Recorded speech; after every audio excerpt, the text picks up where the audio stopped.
আমার রান্না করার খুব শখ, ওই জন্য আজকের একটা আন্থাবড়ি রান্না করবো। কমলা লেবুতে চাউমিন রান্না করবো। খেতে কেমন হবে জানিনি, কিন্তু বলে ইচ্ছা হচ্ছে বানাই। আমি আর আমার ছেলে দুজন মিলে করতেছি। প্রথমে চাউমিনটা ভালো করে সিদ্ধ করে নিচ্ছি, ঘরে সবজি যা ছিল এক ধাতে সব কাটাকুটি করে নিচ্ছি।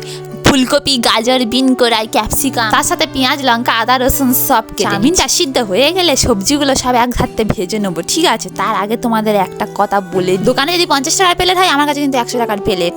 এরকম ভেবে চিন্তে সবাই কিন্তু কিনতে আসবে বলে। তারপর সব ভাজাভুজি টুজি হয়ে গেলে এই বোতলগুলো দেখতে পাচ্ছ সব এক এক করে ঢেলে দেবো, বুঝলে? এক গাদা না, আন্দাজ মতো। এগুলো vinegar, soya sauce, red chilli sauce, green chilli sauce, আর কি কি অত নাম জানি না, সব এক ধাতে অল্প অল্প করে ঢেলে দিচ্ছি। এবার শুধু লটর পটর করে নাড়াতেই থাকবো যতক্ষণ না হাত ব্যথা হয়ে যাচ্ছে, বুঝলে? নাড়াতে নাড়াতে চাউমিনের মতো যখন দেখতে হয়ে আসবে তখন কোয়া থেকে উল্টে ঢেলকে নেবে। আর উপর থেকে টমেটো লাল লাল সস ছইরে ছইরে মিকে মিকে খাওয়া শুরু করবে। ও মাই গড, আমি তো আসল কথা বলতে ভুলে গেছি। লেবুর রসটা কখন দেবে? যখন ঢেলকে নেবে তার আগে কিন্তু লেবুর রসটা ছেড়কে দেবে।